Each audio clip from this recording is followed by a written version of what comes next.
What is going on, you guys? Welcome back to the channel. Hope y'all are doing well. I'm doing pretty good myself. I just woke up maybe like an hour ago, so sorry if I have my morning voice and like my morning look. So today I'm gonna be bringing an upload on the S10 doing the suspension. Guys, the suspension on this truck, don't get me wrong, it drives amazing. I would have thought that being at this ride height it would be like very stiff, but actually the suspension feels like a stock factory suspension. It doesn't feel bad or anything, but the rubbing is unbearable. It's recently gotten worse. It's like getting out of hand now, and I just don't like it. I had a couple of you all reach out to me in the comments asking if the truck rubbed at all, and at first I had said no, and then I think I had responded to one of you saying that it does rub but a little bit. And it was because at that time, like when I rebuilt this truck 2 years ago, it didn't rub like this. It literally only rubbed like on big dips or like a big bump. But now it's rubbing on any little thing, like any little uneven pavement on the road, it rubs. And it just drives me insane, guys. It drives me up a wall. Like, I've even thought to myself, like, oh my god, I'm just gonna get rid of this truck because it's just that bad. Like, it makes you want to get rid of your car. So although I love the ride height, I just feel like at this ride height you have to start tubbing these trucks in order to get a comfortable ride, and for you won't have to deal with rubbing and the noises from rubbing. Because guys, when this thing rubs, like when I take a dip or a bump, this thing makes a loud noise on the inside. Like, it's bad. Like, it sounds like the truck is gonna just fall apart because of how hard it smacks on like the inner fender, because obviously the inner fenders on these are metal. So it's just bad. And right now, let me show you guys the truck. Here it is. But right now it's taking chunks from my tire. This is not part of the tread design. This is literally the metal taking chunks from my tires, and these tires are like literally relatively new. I just put them on the beginning of this year, so I got to do something about it. And then not only that, I just feel like the truck would have a much nicer ride all around, because as you guys know, when you do lower a car, it does put stress on the other suspension components, even on drivetrain components. So I just feel like raising it an inch is going to help out a lot. I feel like it's gonna even make the truck drive way nicer than it is right now, because maybe a lot of those components are under so much stress or tension right now, and raising it is gonna like relieve it of some of that tension. For example, like drive shaft angle, I'm pretty sure that is gonna help it out, and it's probably gonna be like very like much smoother now. But let me go ahead and show you guys. So right now you can get a look for the S10.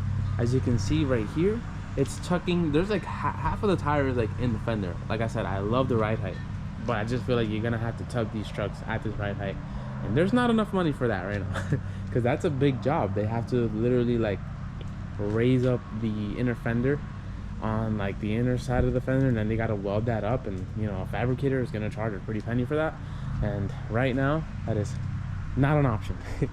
But in the back, as you can see, it's kind of the same. Right now it looks a little lower in the back because I do have some weight in the bed right now. But this truck right now has, I think this truck right now has maybe like a 4 or 5 drop, because I think it has like 2-inch lowering springs in the front and 2-inch lowering spindles. And then in the back, I recently discovered that the leaf springs are actually different. And it was because a buddy of mine has one, and his leaf springs has like more, like there's more stacks on the leaf springs. I think his had like 4 stacks or 5 stacks, mine has 3. So each one of those rolls that each one of the stacks that the leaf spring has is an inch. It measures an inch. So I think it's more of a 4 or 5 drop, because it has 4-inch blocks in the rear, and then the leaf springs on this are an inch lower than the standard ones. So I think it's 5 inches in the rear and 4 inches up front, and I'm gonna raise it all around an inch. So it should be a 3-4 drop now. I have 3-inch blocks for the rear and then I also have 1-inch spring spacers for the front. I'll go ahead and show you guys those now, but yeah, that's what I'm gonna do. And then also we have to fix the thermostat housing, which is in here. It currently formed a little like tiny bubble, and the other day it recently like bursted, so like there's coolant seeping out of there, and if that hole becomes bigger, I'm gonna lose all my coolant and this truck is gonna overheat, and I don't want that because I've had enough overheating problems with this truck in the past. The only other thing that I would like to do is service the differential. I would like to drain the fluid in there and put new fluid in it, and then after that we're gonna go ahead and wash it, because every time I make an upload on the S10, I feel like it's the dirtiest you guys have ever seen it. It's so dirty right now, it's really bad. I'm gonna show you guys just this back wheel. Look at how caked this is in brake dust. That is bad.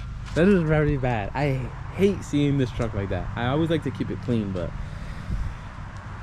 it's just like, again, like I was saying at the beginning, class takes a lot of time from me, and I can barely like keep up with washing the S10. So yeah, but I'm gonna go ahead and wash it here today after doing all the work on it. But let me go ahead and show you guys the parts that I have for it. Alright guys, so I have the parts laid out here. So these are the 3-inch lowering blocks. This block alone looks like a pretty big drop. Like, this is a lot. And the one that's in the truck right now is a 4-inch block. So just imagine. That kind of gives you an idea of how low it is, considering that, again, the leaf springs are an inch lower over the factory leaf springs that DS10s and Blazers come with. And then we have the 1-inch spring spacers. I've actually ran these before on my beige one, because I used to have pewter metallic before, and it was leaning, so I actually ran one of these on one side, and it raised it a whole inch because that's how bad it was leaning, and it leveled out the truck nicely, and it drove nicely. So yeah, this is what I'm going to be swapping onto the truck, so let's get to it.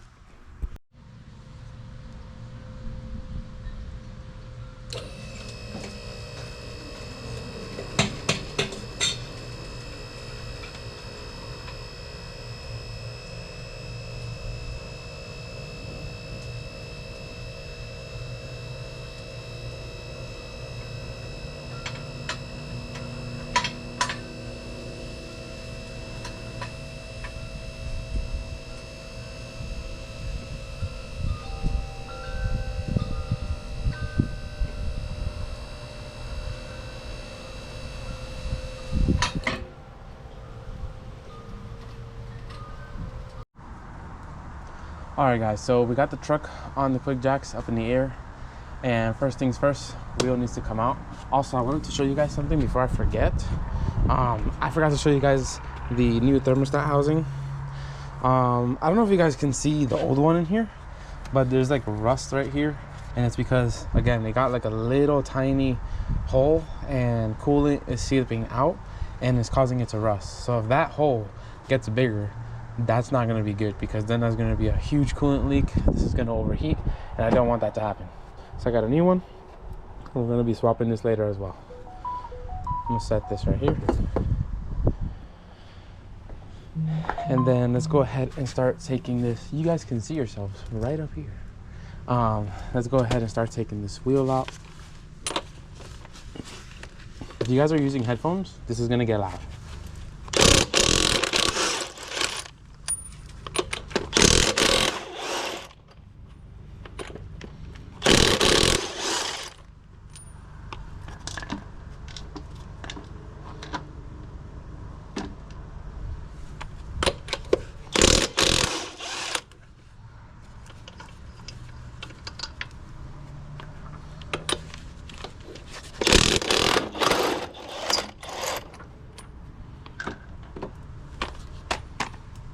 Alright, take this wheel off.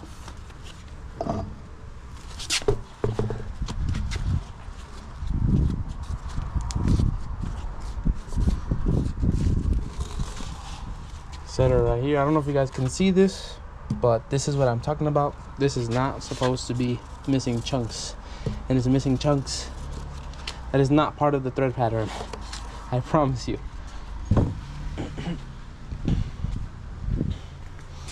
Now let's go take off the other wheel.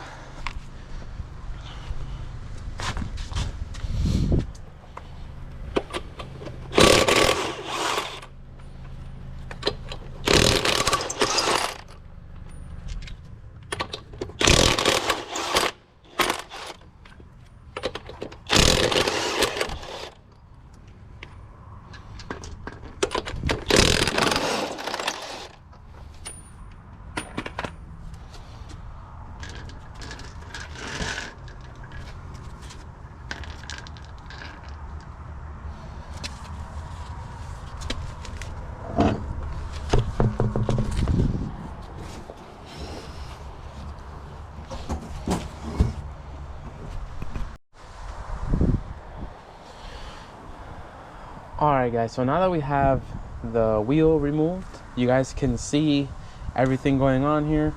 So to remove everything that needs to come out, it's probably like a total of 6 bolts and nuts. So you have the top bolt for the shock underneath this flap, and then you also have the tie rod nut, and then you have the end link nut, and then you also have the 2 bolts for the strut in the shock in the bottom, and then you also have the bottom ball joint that needs to the bolt for the bottom ball joint that needs to be removed. The bottom ball joint, if I'm not mistaken, is a 19 millimeter, the nut, and then the rest of them are going to be, so I have them right here. The top shock bolt is going to be a 16 mil, and then this one is also going to be a 16 mil. The end link is going to be a 14 mil, and then the 2 shock bolts in the bottom are going to be a 13 mil. And then again, I think the ball joint, if I'm not mistaken, is a 19 millimeter. And yeah, so let's go ahead, start removing those. All right guys, just a little quick tip before we start removing everything. You're gonna want to remove the top shock bolt first, and you have to, the easier way for me is to get it through the engine bay with a really long extension like this one. I usually get it over top with a really long extension and the impact, and I'm able to get it first try, no problems, all the time. And then the same thing for the other side. So I would recommend removing those 2 first, and then doing all your bottom bolts, so that way you don't have to keep coming up and then going back down and coming up. So yeah, let's go ahead, start removing these bolts.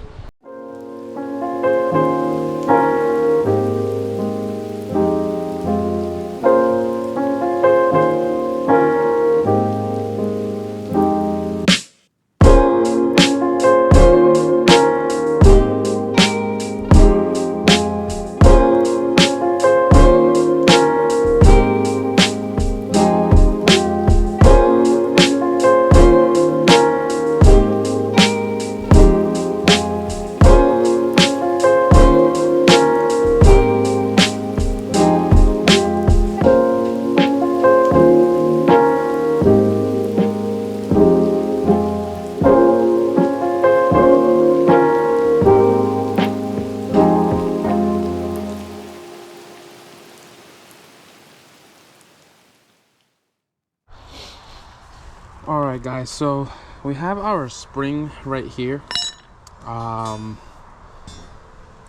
What we would have to do, this is the top of the spring and this is the bottom. You would have to put this, you would have to install this in the actual bottom of the lower control arm first, then put the spring, and then you can start raising the lower control arm. And that's essentially how you would install the spring spacer.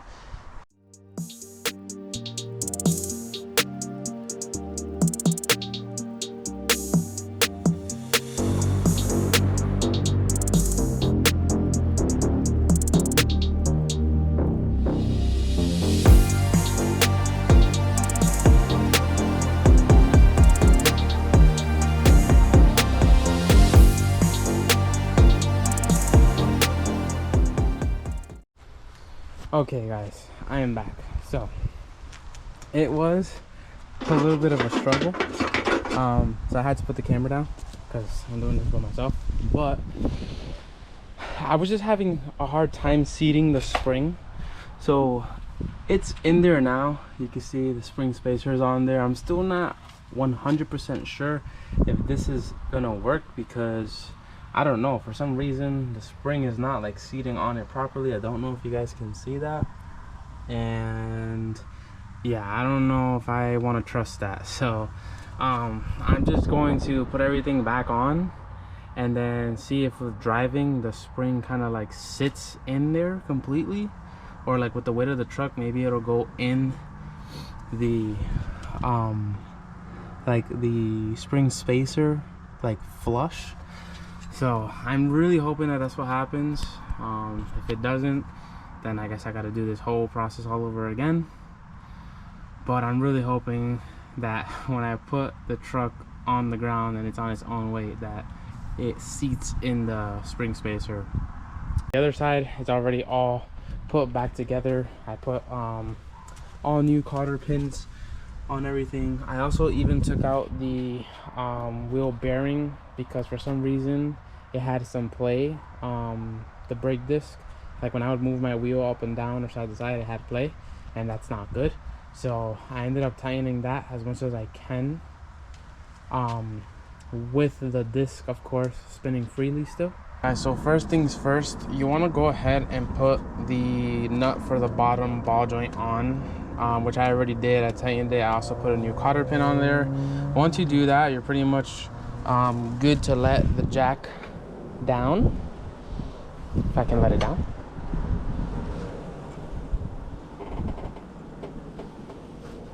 Okay, so yeah, once you do that, you're pretty much good to let the jack down. And then the first one that I think I'm gonna go ahead and put on is probably the end link. So, yeah, that's perfect.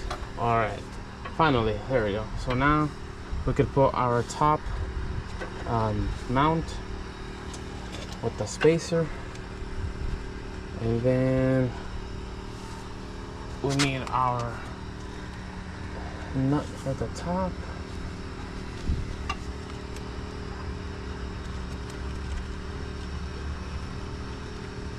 All right, that's it. Now I can just remove this and we are good to go. All right, so end link is on. Sorry for the little mishap, but the end link is on. And then the next thing I'll probably put on is my tie rod. So you want to go ahead and put on your tie rod.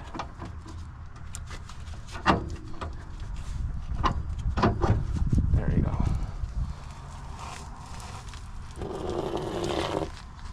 Get your castle nut. Go ahead and tighten that up. Okay, so yeah, the very last thing you're going to want to do is put your shock on. It's pretty easy. You just slide it through the hole at the bottom, through the spring, through the middle of the spring, and then you'll put your top bolt on, so that way it doesn't fall through, because that's like the easiest way I find to do it. And then tighten the two bottom ones, and that's pretty much it. All right guys, so another thing that I'm checking since I'm already here is the wheel bearing, because on the other side it was kind of loose. So I'm just gonna kind of like tighten this one just like I did to the other side, and then put a cotter pin through it again, just to be on the safe side, because the other side was pretty loose and I don't know why. Could have been when I did the cotter pins the very last time, the cotter pins, the wheel bearings the very last time. So I'm gonna go ahead and tighten this one, make sure that it's all good, which it was very loose, because just doing that alone was a big difference. You can't tighten these too much, because if you do, then there'll be resistance on the wheel bearing, and then the rotor will not spin freely. Like right now, this is a little too much resistance, so you'll probably want to like back off a little bit. So yeah, I'll probably back off on this one just a tiny bit, just until like the cotter pin hole is free, so I can stick the cotter pin through it.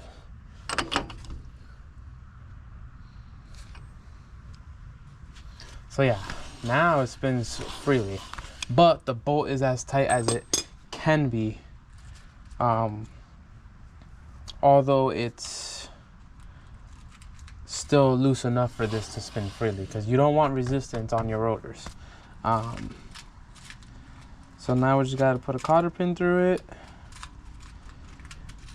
and so we got a brand new cotter pin here. So we're just gonna go ahead, put this through like that,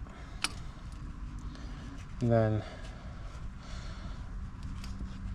actually we're gonna actually spin this around and do it like this. You gotta kind of like bend it sideways, because if not, the cap won't go on.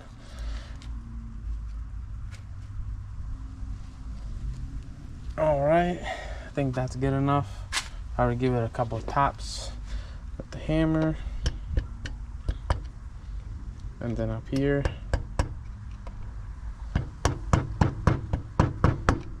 All right.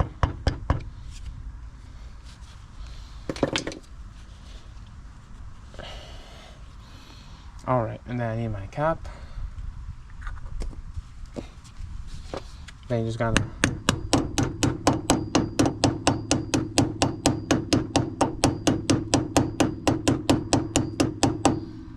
Alright, I think we're good to go there. Alright, and I think we're pretty much done. Thermostat housing, which is right here. So I don't know if you guys can see it now, but there is like right here, this is the thermostat housing. Let me see if I can see it on here. Yeah, so like right here, this is the, why does it keep doing that? Let me put this somewhere where I can see you guys. All right, so right here is where the thermostat housing is at, and I don't know if you guys can see, but there's rust on it right here. This is what I was trying to explain to you guys earlier, but the truck was too high for you guys to see. So there's like a pinhole, and it's like seeping coolant out, and that's not good, because if this pinhole decides to get bigger and it keeps rusting, then one day eventually this truck is going to run out of coolant, gonna overheat, and I don't want none of that to happen. So we're gonna go ahead and swap this quickly.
Alright guys, so I got the old one out. You guys can see this thing is like pretty bad. You can see there's like a small pinhole here. You're not gonna see it on the camera because it's pretty small. There's like a small pinhole here, and then there's just like rust all around it, because that's just from coolant that was seeping out. And then there's also a hole at the front of it, which I didn't even know about, which is crazy. And yeah, the inside and everything of it looks disgusting. So I don't even think the seal was sealing properly, because this thing looks like it's all dirty and gunky. And then we have the brand new one. So So yeah, now it's time to put this on.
Alright guys, so I just got the thermostat housing on, so we're gonna go ahead and turn on the S10 and see if there's any leaks. Guys, I do apologize for this terrible exhaust sound. This thing sounds terrible. The leak has gotten worse. It seems to, like, I don't know, like the crack that it has in the exhaust flange seems to have expanded. So, or not the flange, in the Y pipe, it has expanded. So it sounds terrible. I'm sorry.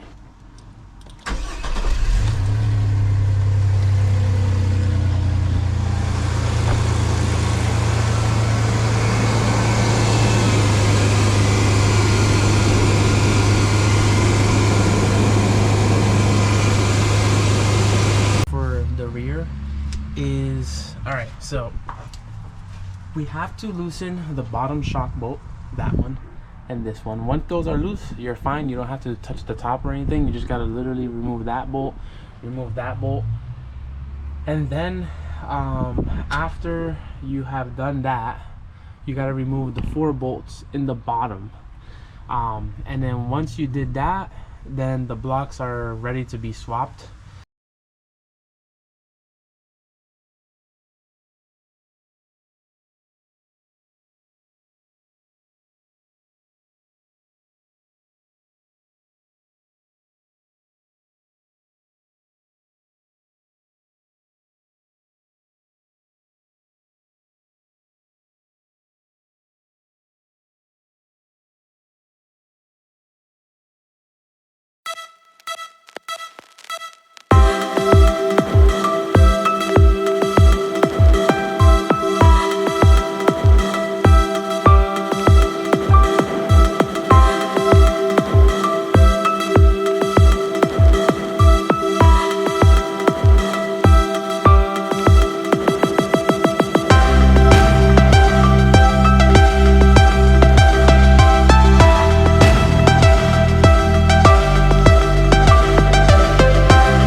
All right, guys, so I'm finally done with the S10. It's all washed up, looking clean, looking way better, because honestly it was really dirty. Like, it was pretty bad. But yeah, I finished everything that I was working with on it. The new ride height, the thermostat housing, the wheel bearings, all of it. The ride height, I would say, is not completely done yet. Where it's sitting right now is not where I wanted it to be. Well, at least in the rear is fine. I love the way the rear looks. It's literally exactly where I wanted it to be, but the front sat a little too high. I don't know why, because like I said, it was inch spacers, and I guess what they said was true. It's an inch spacer, but at the fender it's gonna raise 2 inches. So that's exactly what happened. So I gotta see if I can get like 1/2 inch ones or 3/4 ones to kind of bring the top of the fender right over the tire, just like the rear is. But yeah, for the most part, this is the way the S10 is looking. As you can see, it looks so much cleaner now. It was so dirty before. But yeah, if you look like level, it's higher in the front right now than in the rear, and that is gonna bother me. So I will be swapping out the spacers. Yeah, let me know what you guys thought about the new ride height in the comment section down below. And also let me know about the angles that I got, you know, like how the whole overall upload was, because this time I used the chest mount for when I was working on the S10. It's my first time using it. I just feel like, because I've used the head mount before, and I just feel like with the head mount I was missing a lot of the things. Like, I feel like there was a lot of things like out of like the field of view, or out of like screen. And yeah, this time I chose to use the chest mount, and then I also used the wide lens option. So let me know if you guys were able to see mostly everything. There was parts where the camera did die, so I couldn't get it, and there was parts where like I needed my full attention on my hands, arms, legs, to do what I was doing to the S10, because realistically I feel like that is a 2-person job, but I tackled it alone. So yeah, but let me know what you guys think about the new ride height. Let me know what you guys think about the S10 overall. And also, if you did like this video, please like, share, subscribe, turn on that bell notification icon, and stay tuned for future videos. As always, guys, thanks for watching. Stay safe.